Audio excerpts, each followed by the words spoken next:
Wata mata ta sumar da mijinta bayan da ta lakaɗa masa duka a layin Lambe Iluwamade a Ogo Okota da ke cikin jihar Lagos. Mutumin mai suna Edwin Ogu ɗan shekara 56 ya laburta wa kotun majistare a jihar Lagos yadda matarsa mai suna Ebere take dukansa da zarar ya mata wani laifin da bai kai komai ba. Miji ya ce irin azabtar da shi da take yi ya yi yawa, wanda har ya kai ga lakaɗa masa dukan da ya suma aka wuce da shi asibiti.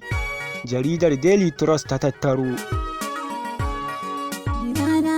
Ɗan sanda mai gabatar da ƙara DSP Kehinde Ajayi ya ce ma'auratan suna zaune ne a layin Lambe Iluwamade a Ogo Okota da ke cikin jihar Lagos.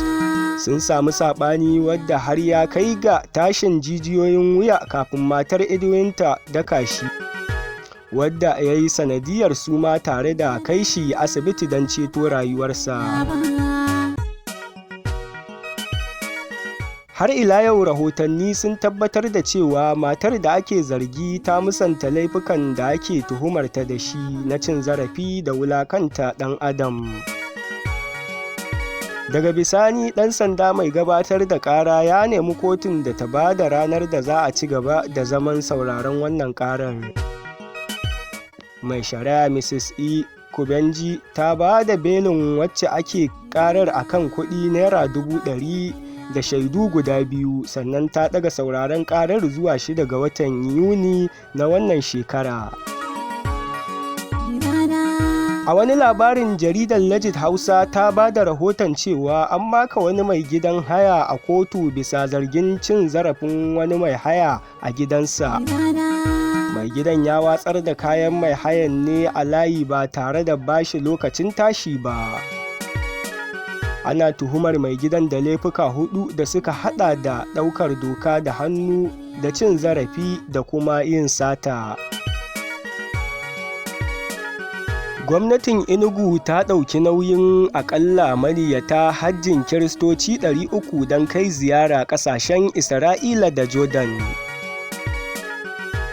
Gwamnatin jihar Enugu ta ɗauki nauyin maniyyata aikin hajjin Kirista na bana 300 zuwa Isra'ila da Jordan. Gwamnan jihar Ifeanyi Ubonyi ne ya faɗi hakan a lokacin da yake zantawa da maniyyatan Kiristoci 300 zuwa ƙasa mai tsarki ta Isra'ila da kuma Jordan.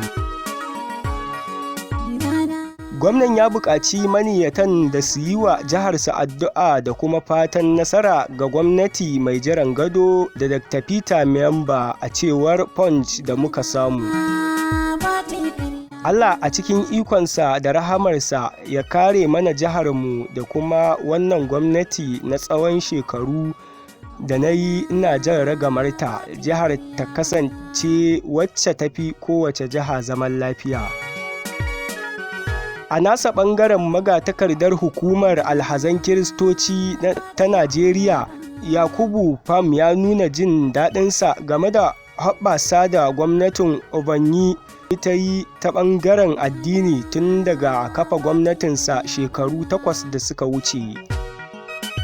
Rahoton da Bangar ta rawaito ya ƙara da cewa hoɓɓasan gwamnan don tabbatar da cewa jiharsa ce ta fara jigilar maniyyata a kowane lokaci shine musabbabin nasarar da hukumar ke samu a ƙasar. Magatakardan a ƙarshe ya shawarci maniyyatan da su yi takatsantsan don kiyaye aikata wasu ayyuka da za su jawo abin kunya ga jiharsu da ma ƙasa baki ɗaya. A wani labarin, hukumar aikin hajjin musulmai ta bayyana adadin kuɗaɗen da za a kashe a hajjin bana. Ta bayyana cewa ana buƙatar kowane mai niyya ya biya Naira miliyan 2,990 domin kujerar hajjin wannan shekarar.